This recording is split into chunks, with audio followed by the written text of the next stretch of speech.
Microsoft is laying off 10,000 workers. Similar to Apple and Amazon, the tech company behind the Xbox and Windows is letting thousands of employees go, which is polite corpo speak for "we fired these employees even though they did nothing wrong," in an effort to cut costs amid our current looming economic recession. In an interview at the World Economic Forum that happened before the firings occurred, Microsoft CEO Satya Nadella noted that the pandemic demand for employees has ended. Per Nadella, during the pandemic there was a rapid acceleration. "I think we are going to go through a phase today where there is some amount of normalization in demand. We will have to do more with less. We will have to show our own productivity gains with our own technology." End quote. In a public statement in regards to the layoffs, Nadella further elaborated on this decision. Per the statement, "We are living through times of significant change, and as I meet with customers and partners, a few things are clear. First, as we saw customers accelerate their digital spend during the pandemic, we are now seeing them optimize their digital spend to do more with less. We are also seeing organizations in every industry and geography exercise caution as some parts of the world are in a recession and other parts are anticipating one." Nadella later continued, "We will align our cost structure with our revenue and where we see customer demand. Today, we are making changes that will result in the reduction of our overall workforce by 10,000 jobs through the end of fiscal year 23, quarter 3.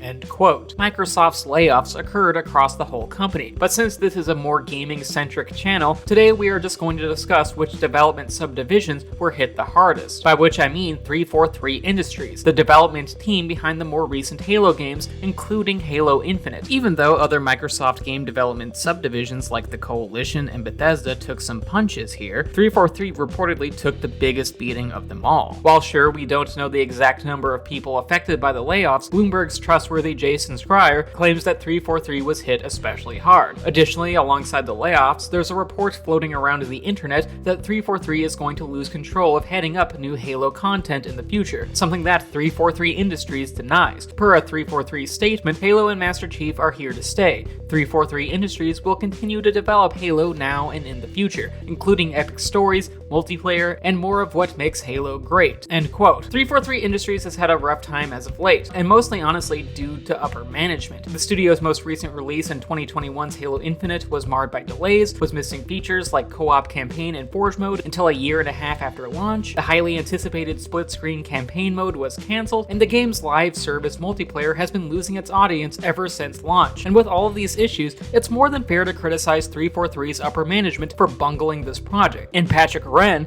a Respawn developer who formerly worked at 343 as a senior multiplayer designer, agrees with this sentiment. Per Wren on Twitter, "The layoffs at 343 shouldn't have happened and Halo Infinite should be in a better state. The reason for both of those things is incompetent leadership up top during Halo Infinite's development, causing massive stress on those working hard to make Halo the best it can be. The people I worked every day with were passionate about Halo and wanted to make something great for the fans. They helped push for a better Halo and got laid off for it. Devs still there are working hard on that dream. Look at Forge. Be kind to them during this awful time."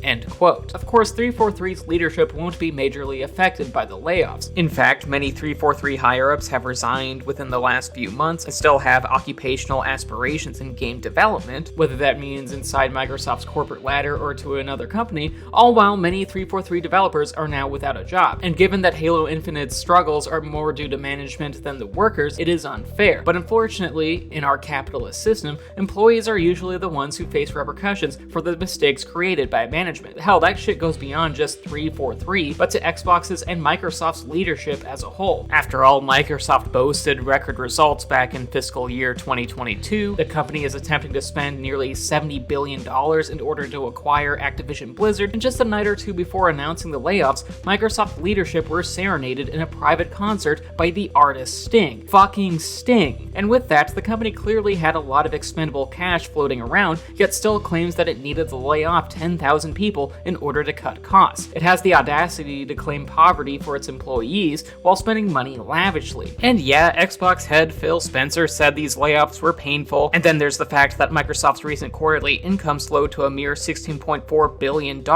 which to be honest is still a lot of money. That does not change how 10,000 lives are about to be upended by these layoffs, especially contract workers who won't receive meaningful severance packages like their full-time employee counterparts. It's gross. But But then again, that's capitalism for you. Whether success or failure, the top of the corporate hierarchy is rewarded, all while the bottom is punished. Damn, what a downer this video turned out to be. And with that, that was the video. I hope you enjoyed it. Please leave a like rating, share, subscribe, ring the bell, and leave a comment telling me what you think of this whole situation. Also, please consider checking out my Patreon page. $1 a month gets you onto this credit sequence, and $5 a month allows you to make quick review requests. The link to my Patreon is in the description. And speaking of Patreon, I just want to thank my patrons, particularly my high tier ones in Samantha Devlin, Mom, and Morgan. Thank you so much for supporting what I do. Love y'all.